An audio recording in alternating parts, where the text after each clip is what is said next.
not getting the money that they reflected in the budget.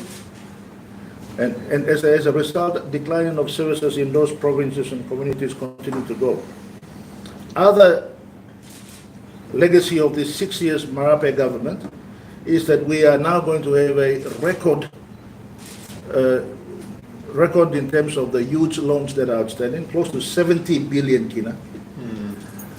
First 44 years of our nationhood, first 44 years of our nationhood, the total debt was around 30 billion kina. Now it's close to 70 in the last 6 years.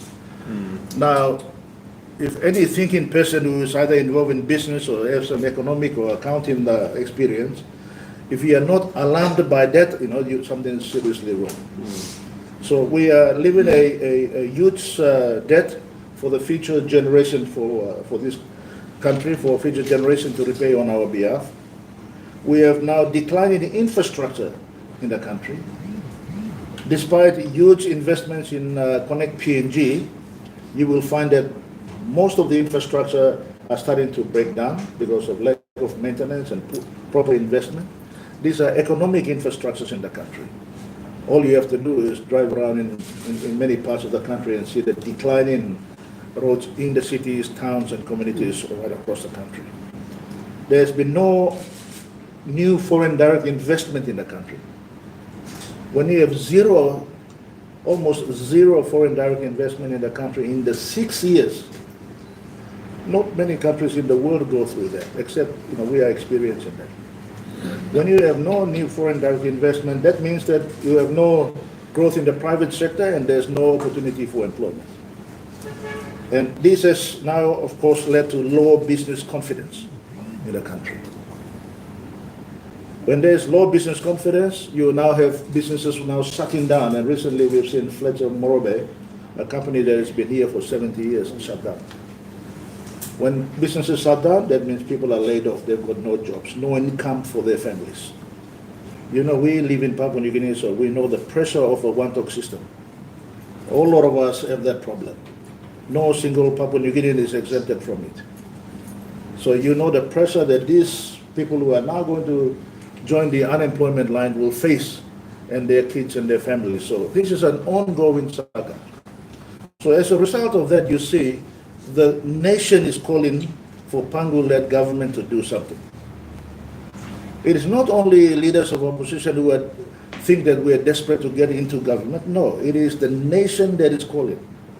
Our ordinary citizens, our students, our business leaders, business community. Now, they are asking for Marape to resign because he cannot say that I need 6 more years to do this. 6 more years of incompetence, poor decisions, poor judgments, no vision, no plan. This is not what the country is expecting. Country has continued to have its people live day to day.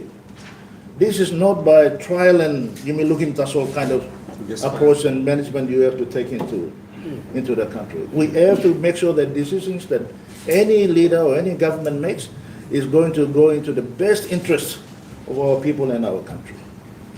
In 2019, I thought as Prime Minister, I was doing the right things for the country.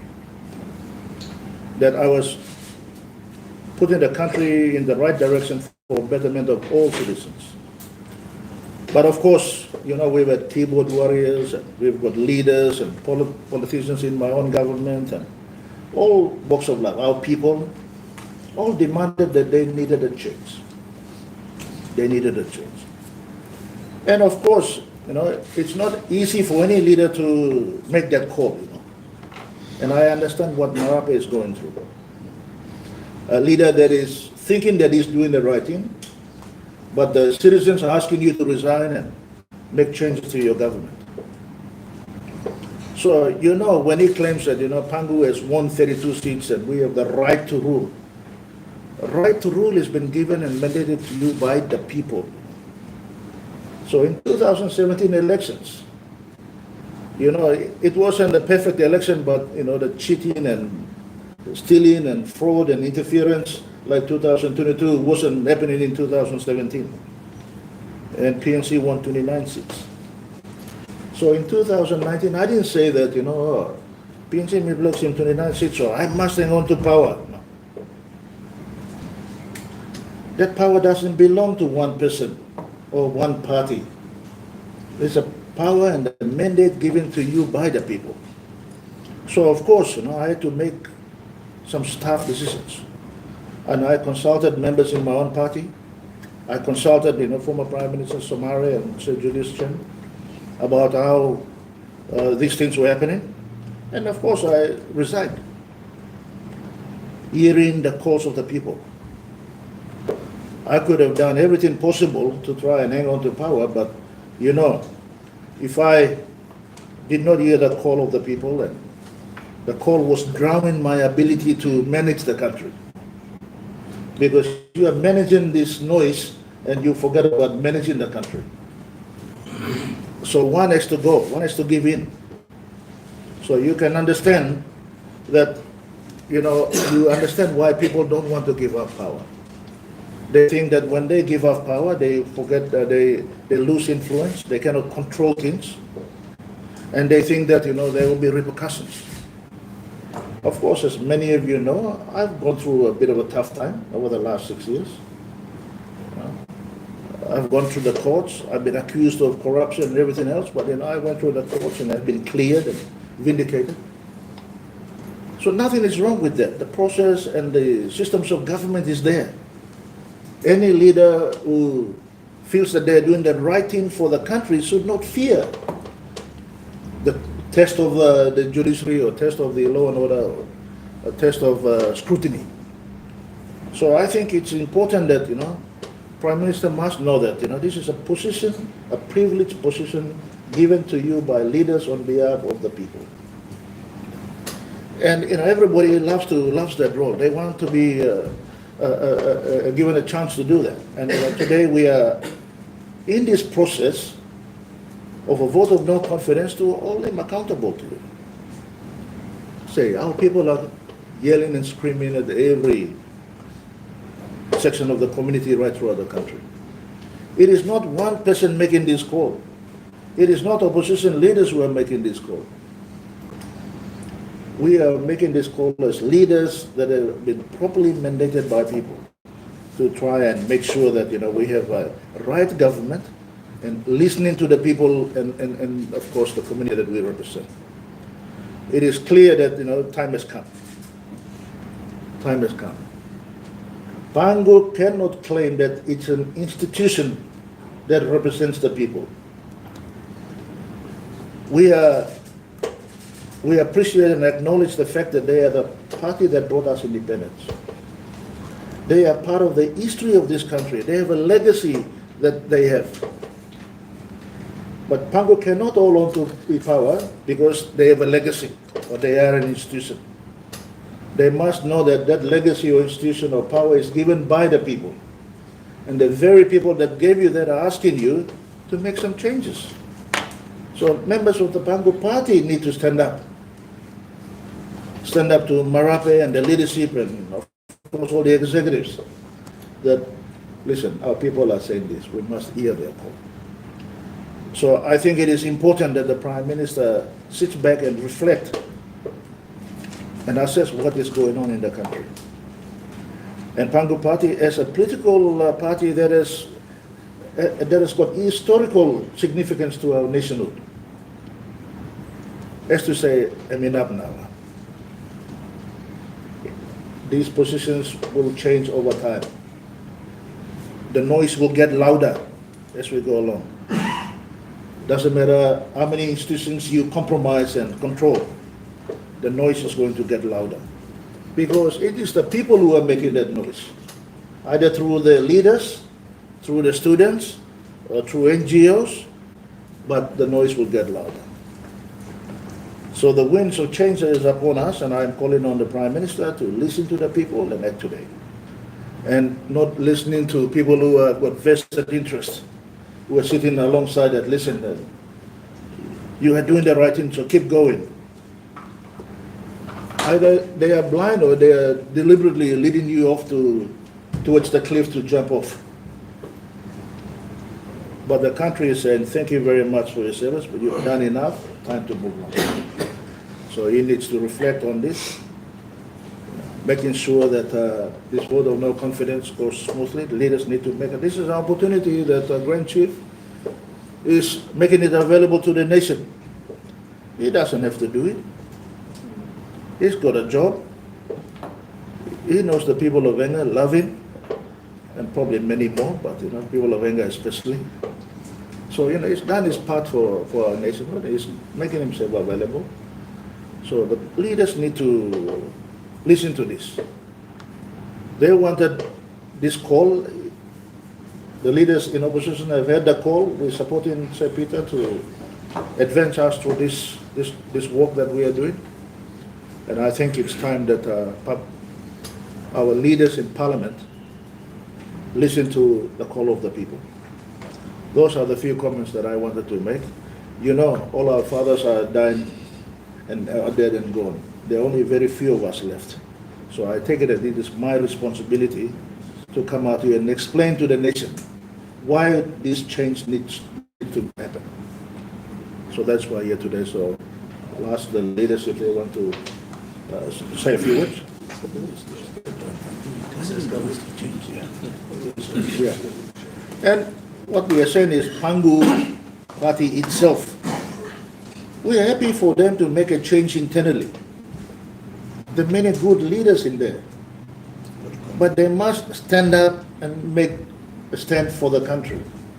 And that's all what I am stressing. Thank you. And please, we'll ask.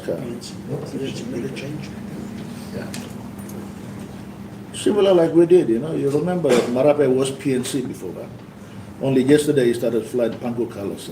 So the real fathers of Pangu need to stand up. Governor Bert, please. Well, thank you, former Prime Minister O'Neill, our alternate Prime Minister nominee. If you go to my office in Wewak, which used to be Sir Michael Somare's office, you will see a certificate hanging on the wall that says Life Member of Pangu Party. There are 3 life members of Pangu Party. That's myself, the Honorable Ian Lingstaki, and the Honorable Chris Ibeta.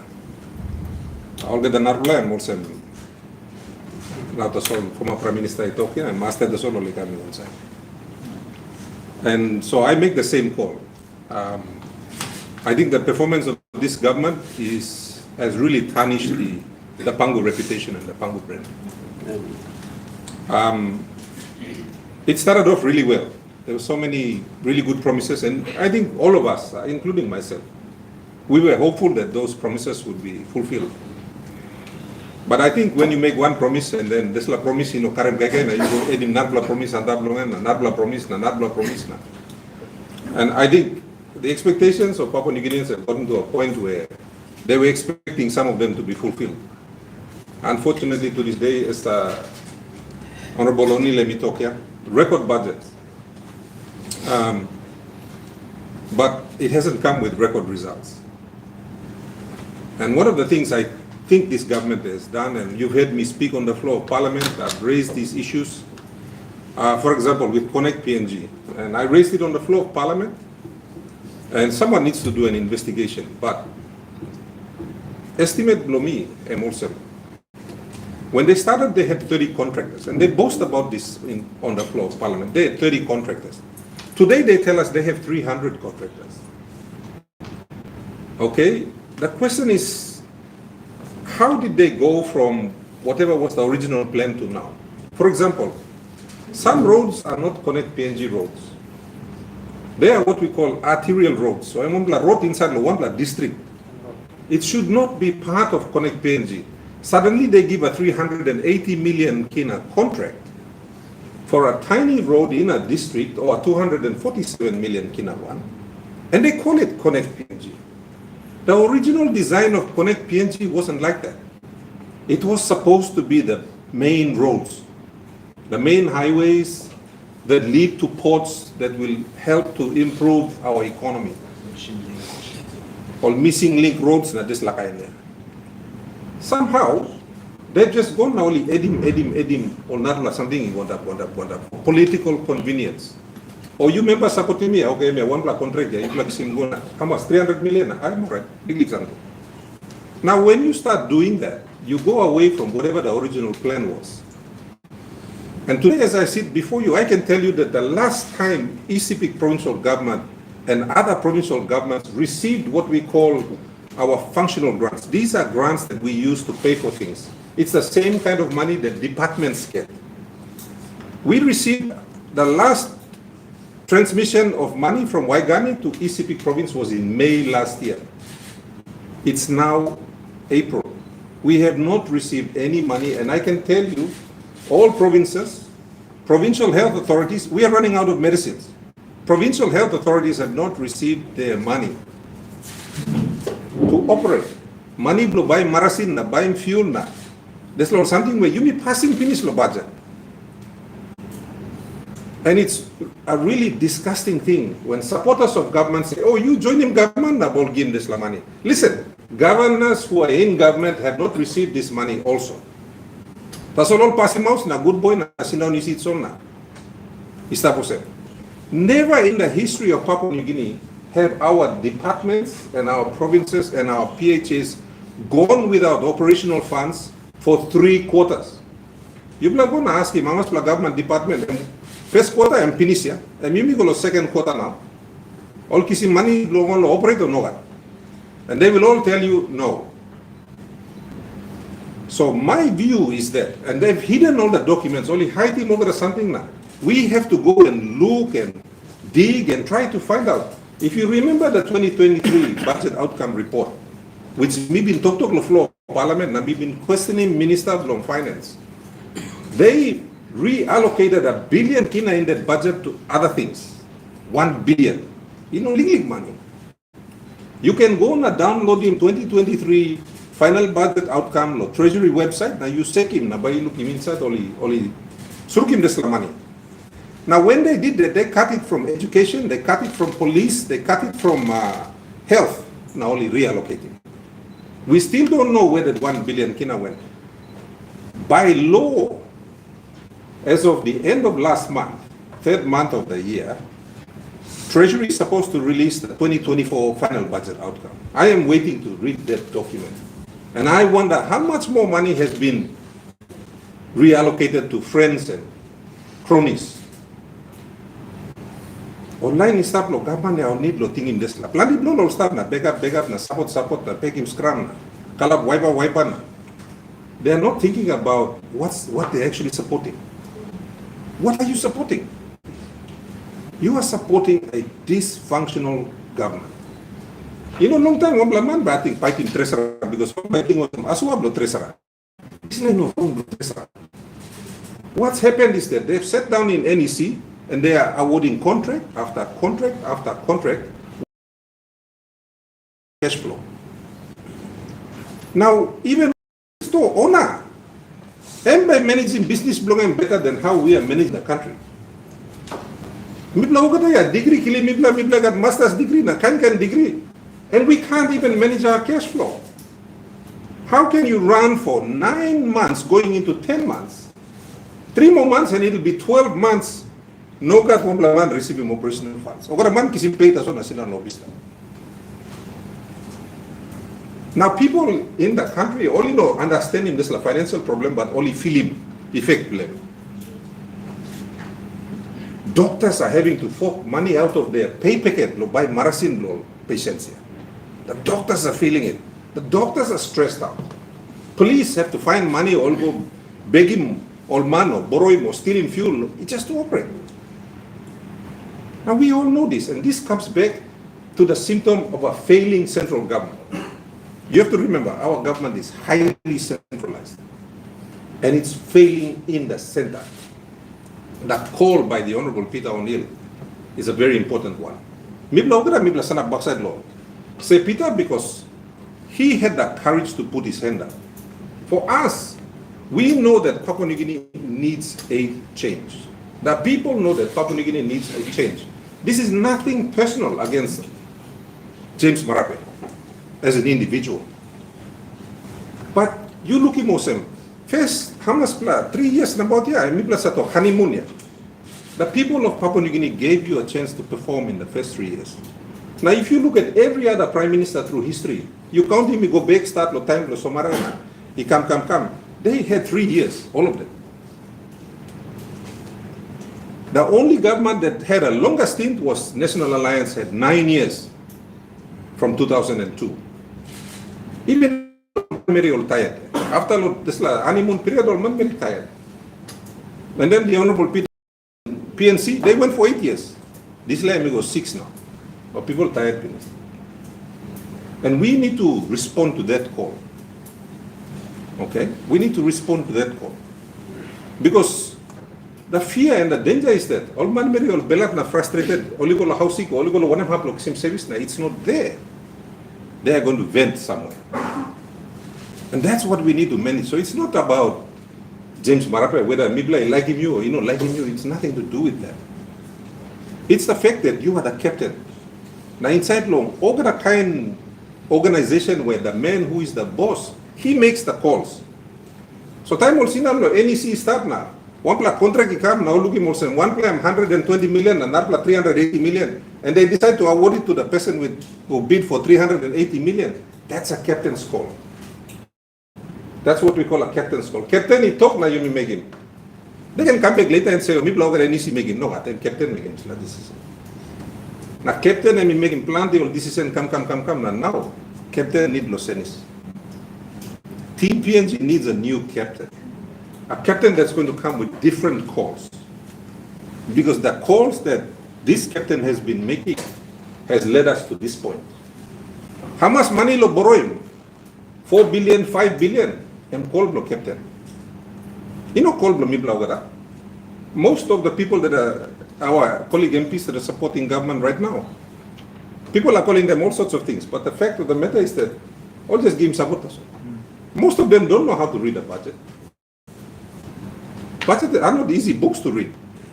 I mean, I think 5 plus or 6 plus members of parliament are taking time to read the Morris Sunday. So, coming back to the Honorable James Marape, coming back to our friends in Pangu Party, I'm still unbelievable now. What are you going to do about it? Pangu, you can protect your legacy. Suppose you play, decide, you play, man na come. I'm sure they can come and talk to Sir Peter. Mibla lo opposition, Mibla no namba. We are just here to voice the people's cry. That's our job.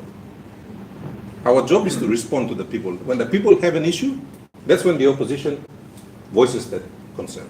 And we've been doing it. Okay? The responsibility of changing government is the responsibility of every single member of parliament. Sing out them, stop under you. And if within their 80 or 85 or 100 numbers also fighting Roslem over time, if within that number they decide to find another captain, maybe ready to hire to talk. Because that's what Papua New Guinea needs. It's not what the opposition needs. Maybe no come now.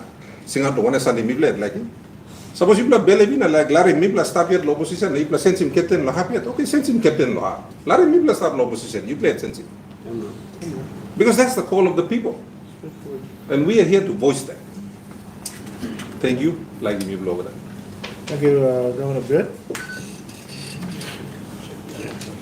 Yeah.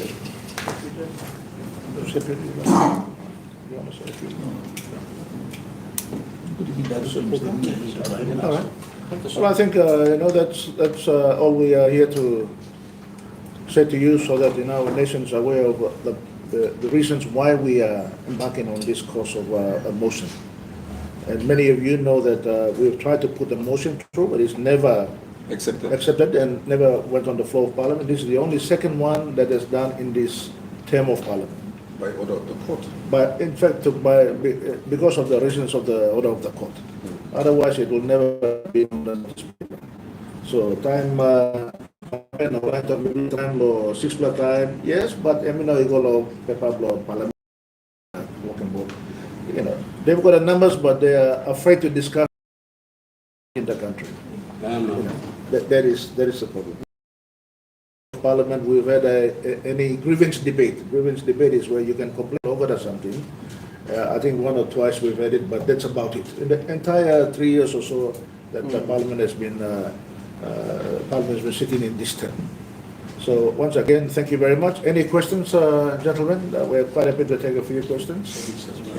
And ladies, of course. I'm not going to last him question. You don't want to Yeah. all foreign media ask him all hapla question.